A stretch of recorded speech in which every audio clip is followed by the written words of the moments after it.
make the first statement. When I'm painting,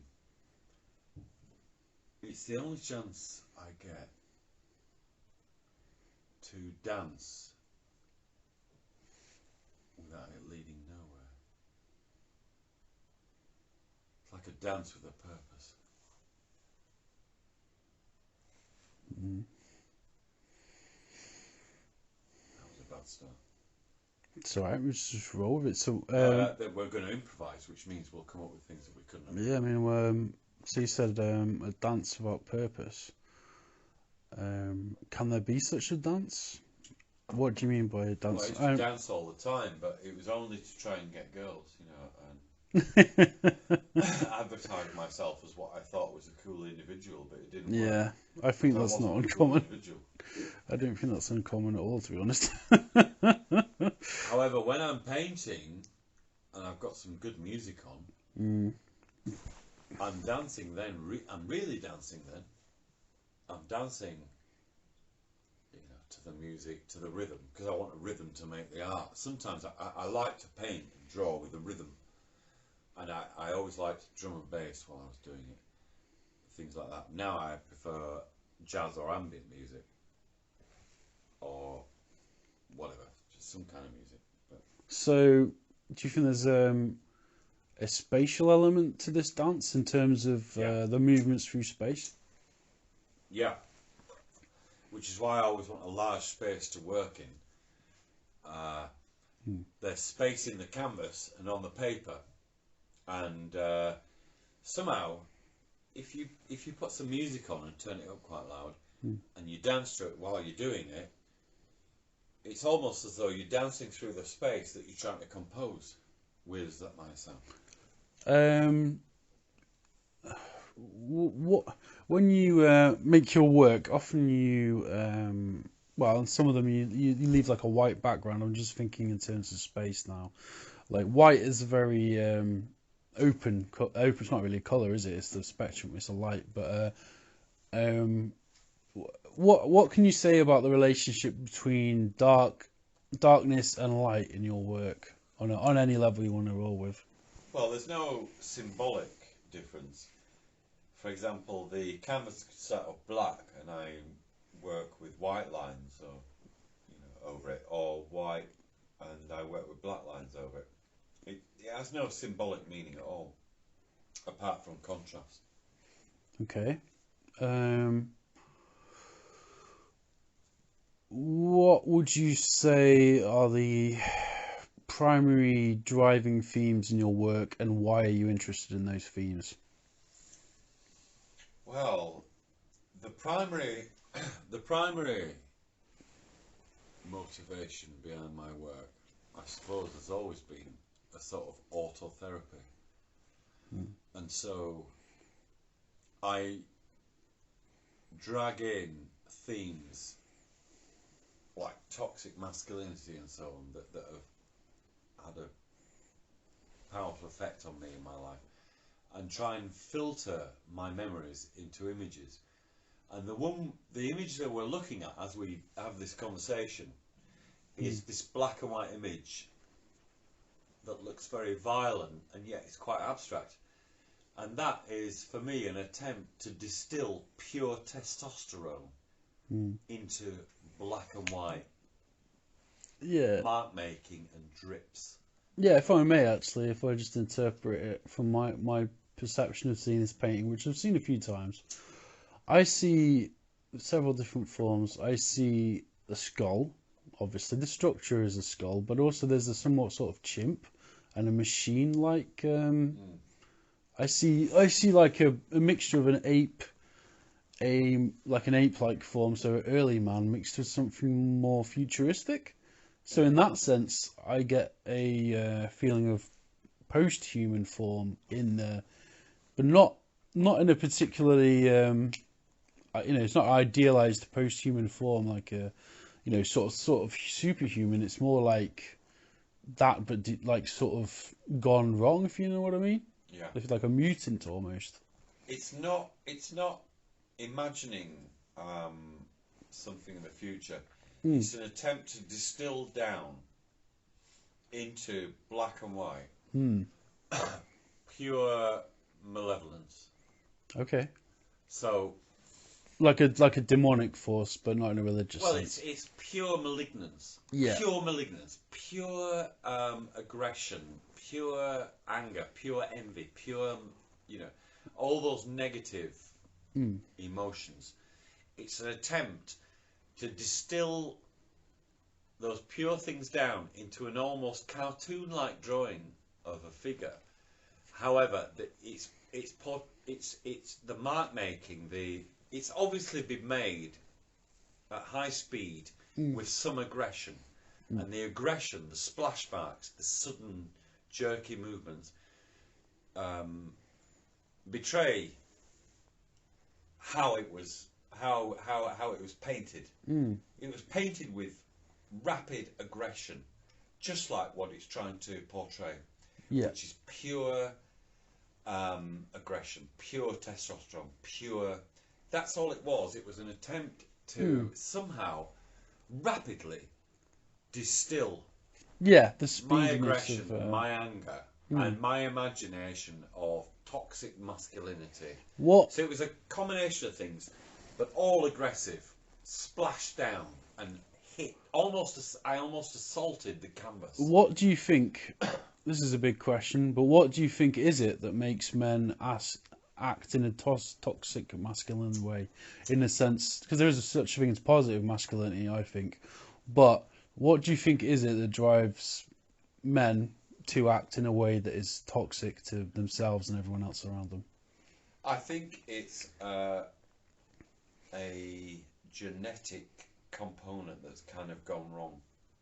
It was meant to make them good hunter and gatherers throughout history, throughout time, meant to make them capable. But unfortunately, over the last 200 years, society and history has changed so rapidly, so fantastically quickly, that unfortunately the traditional male figure has been left in the past and redundant so quickly. He didn't even get a chance to look around. Next thing he knew, the masculine man, the soldier, the labourer, the strong physical man has been left behind in history, and he's looking around thinking, I don't recognise this world that I'm a part of anymore, and he's angry, and he's not a man of intellect, and so you see the Trump supporters in America, they are that man. You see the conservative voters that in the UK, they are that man. There are female equivalents as well. But these men are supported in their dying view of themselves. But it's a dying view of themselves. The world has changed. The requirements of men in the world have changed so rapidly that this man can't understand his role in the world anymore. So he's become redundant. What's an interesting question here? What do you think a new masculinity would look like? Because this is something I've been dealing with in my own work actually as well, is trying to figure that out. And I think you're also doing the same thing in a different way. But all the way. So what do you think? Look, just describe the first. I don't know. You don't have to be prescriptive of this, but the first 4 or 5 words that come into your mind when you think of a new, sort of more positive, fully rounded masculinity. Right. Okay. My first thought is that it's not masculinity anymore. A truly successful modern man has to forget his masculinity, as does a truly modern woman.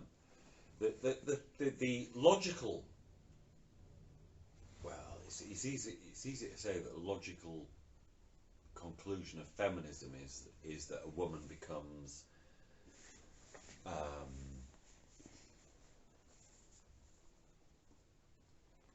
almost androgynous. Androgynous. And men and women actually are becoming more and more androgynous, less preoccupied with the gendered sort of. Their gender role is meaning less and less to them. women and men, there's this desperate fight by a conservative, a diminishing conservative, hyper-conservative, Yeah. racist, probably, Super white shit. supremacist. Yeah. There's a diminishing, controlling elite that is panicking. And there's a lot of, I think, there's a kind of battle going on over this. The culture wars are all about this. They're about the disappearance of this elite that were in charge. They can't justify themselves. They were in charge of slavery. They were, they took over other countries. They invaded other countries. They were colonialists. The old imperial powers. That they're almost entirely white. Not entirely, but mostly white. Yeah. And they are the angry old white men who are disappearing. And now I'm 55. I'm white. Yeah. I benefited from some of that without even knowing it. I didn't understand why it was so easy for me at some times in my life, in some situations. Yeah. In other situations, it wasn't easy, because I was working class and poor. Yeah. So I was discriminated against. And when I lived in Japan, I understood racism because some Japanese didn't like American-looking people living in their country. Yeah. So I understand how it felt to be on the receiving end of racism. And that really made me into a complete person. That really helped me to, understand racism and unfair economic conditions and all these things. Yeah, so it sounds like, just from my interpretation of what you just said, the prescribed roles of the society essentially forces, or not cultures, it's not even society, because cultures vary with this, is what damages men, basically, or us, because we're both men. And that you have to be, well, I mean, it's sort of like, I wouldn't put it as simply as getting in touch with your feminine side, but you have to develop your, well, I mean, as Jung would put it, your inner anima, I suppose. Right? Well, you're in a woman. Inner conflict is really interesting because, yes, my inner feminine self, it was always there. And when I was a child, I remember being bisexual. The only reason I became heterosexual because I so violently repressed my that side of you, my gay side. Yeah. Why did I do it? Because the society that I grew up in a village just outside of Bradford in West Yorkshire, was so violently homophobic. Yeah. So repressive to anyone who seemed different. Yeah. That you better not be gay. Up there, this was the 70s. Yeah. You could be murdered for it. Yeah. You still can, by the way. Yeah. Anywhere in the world, you can be murdered for being gay, or even being transsexual or transvestite. Which There's very high incidence of violence against transgender people. Yeah, that's true. Yeah. Like, it was very bad. It's insane. So I was so terrified of it. I repressed that side of my sexuality so violently within myself. I successfully converted myself to being one half of my sexuality. Yeah. Well done, Mark. What a great reaction to, really I should have, if anything, had the balls to turn a couple of boys in school gay, or but I didn't know what. Well, I mean, it's a difficult time when you're a teenager, and your hormones are raging. You don't know exactly what you're feeling. I mean, I remember when I'll go into mine. I had a similar. I have a similar sort of. I wouldn't say. I mean, I'm more heterosexual, but I do have a certain bisexual nature for sure. And I'm pretty open when it comes to. He thinks everyone who starts out bisexual. Yeah. They're successfully. They're successively. It's successfully beat out of you in one way or another. Yeah, it's deconditioned. And I think it's what in terms of sex and sexuality. I think if more men, I'm not saying all men, more men were gay or something. I'm just saying if more men were just open to the fact that exists within us. I'll tell you something. And it doesn't have to be I've got a theory about this. Yeah. If everybody was encouraged in their bisexuality, we wouldn't be overpopulating right now. No, and also I think with the bisexual, I mean it's crazy, but I think in some respects, you can often I've done it. I've got involved in, I wouldn't say not sexual relationships with men, but relationships with older men where they are like mentors and guides. So it's almost like that old Greek thing of not in the the sense of what that the sort of relationship we'd have the philosopher and the younger apprentice or whatever, and that it would be But I mean, platonic. that wasn't essentially. only ancient Greece. That was also Oxford. That was also Yeah. fagging. Yeah, It's like the same system. Actually. yeah, and there's something about that, and like I could say without shame that I have been in love with men. Like it's not a sexual love, but a friend at school. When I was about, I don't know, maybe I was 12. He looked like a young Mick Jagger. That was So sort of androgynous, rock star, androgynous, slightly primitive boys who were very physical and charismatic. You know, literally, they were like young Charles Mansons or young Mick so Jaggers, like quite rock and roll, young Paul McCartneys. Those were the sorts I fancied. Yeah. I suppressed that. I repressed it. I suppressed it in myself because I was terrified. Yeah. Of having to admit I was gay in a northern society. That's what northern society did. And this kind of homophobia around the world has really held back human progress, I think. Absolutely, I agree. I mean, because it's quite bad in Russia. There's the anti-gay stuff there. I know it's also in America. They've got it as well, though. The two great big countries, Russia and America, and they've both got this deep. And they've got it here.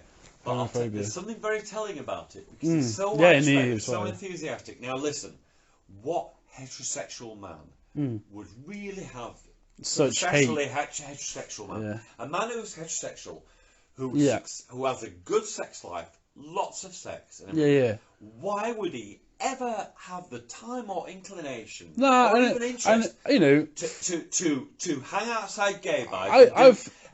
Why would a man like that do gay bashing? I'll tell you something. They wouldn't. They don't do it. No. I'll tell you something. I'm sure about men who do gay bashing around the world, and that is, they are frustrated gay men. They can't accept. Maybe they're bisexual. They're probably bisexual. Yeah. Thing is, they're aware that there's something in there's that aroused. They've done by their best to men. repress it. Yeah, but it's still there. Yeah. And the only way they can deal with it is to physically attack gay men. What do you get when you physically attack someone? You get some sense kind of power. A physical rush. Yeah, sense of power. Yeah. Maybe a kind of maybe it's a sexual rush through by proxy. Yeah. It's a proxy sexual rush. When you do gay bashing, you finally get to touch the men that you envy so much because you can never admit that you are not heterosexual and that you're not part of the straight crowd. You only see these people when you walk past those gay bars. And you call them queers and freaks, but I mean, you can use them two ways. Why would a young heterosexual man who's enjoying a decent sex life hang around outside gay bars waiting for gay in my experience, actually, and like kick their heads in? Why would he do it? Most heterosexual men who are confident would have many gay friends and will be comfortable with them. Exactly. Completely comfortable with them. Exactly. Even like sharing sexual stuff, they'll be and they'll joke about it maybe a bit with each other. To me, it's like one of my best very good friends from university is gay. I lived with him for almost 2 years actually.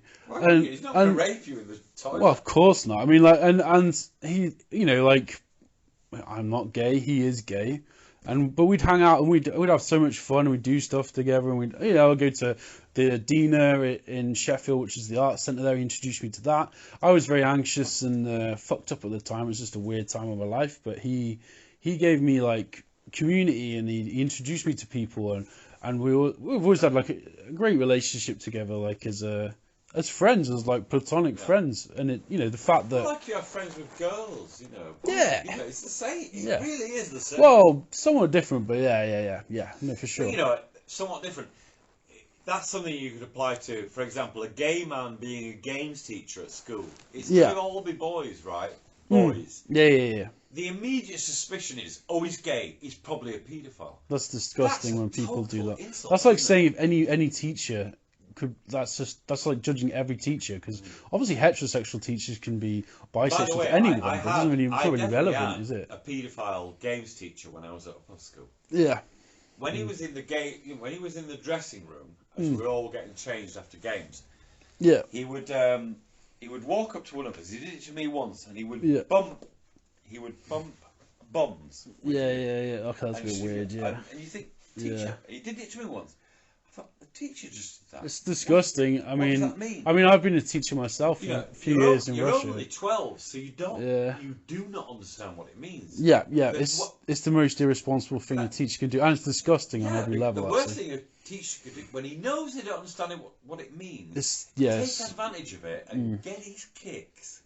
Fuck knows, he probably went off for a wank after sick. that. It's sick. I mean, I've been a teacher, like I said, for 3 years, and I was even talking to you about this the other day. Like, sometimes you do, you get these younger teenage girls, and they will obviously like they will start saying, they start saying, oh, you're lovely, Chris, and lovely, and they give you the eyes, the fluttering eyes, so that you know that they're. It's understandable, and right? Because all the boys of their age are really selfish and insulting. Yeah, especially in Russia, where I was teaching. Someone who still looks attractive to them because he's not that much older. Yeah. And he's a real man, and he's older, and he's real, and he's so much more clever than these stupid boys who insult them. Yes, they put you on. Even though they fall in love with you, they fancy you, they think, I want a boy like that. You know, you're intellectual, you're intelligent. So the thing that you have to do, if that's the case, because it does happen, is you have to be like, obviously, like you have to give them a good role model. It's like you have to be a role model for them. So you have to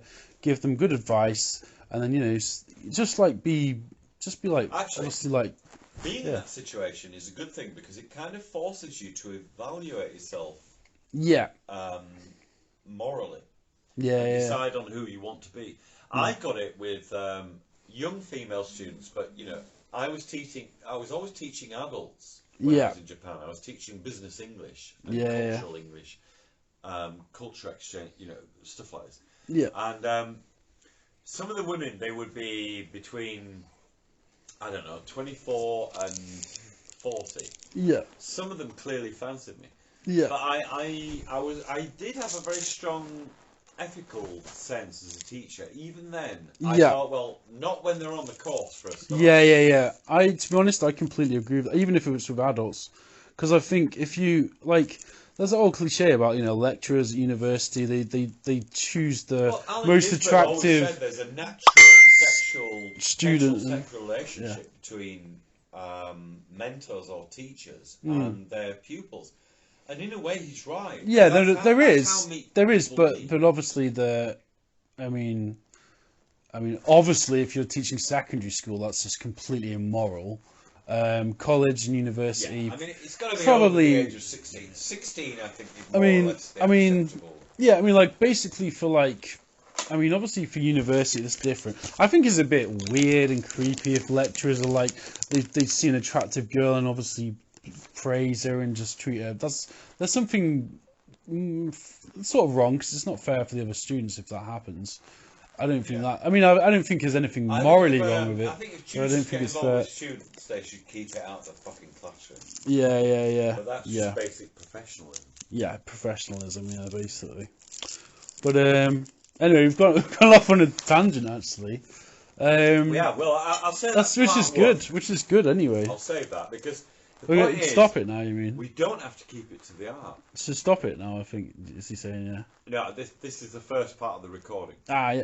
I'm now going to email it to myself. Okay, so just stop it now, yeah. Okay, I'll stop it now, yeah.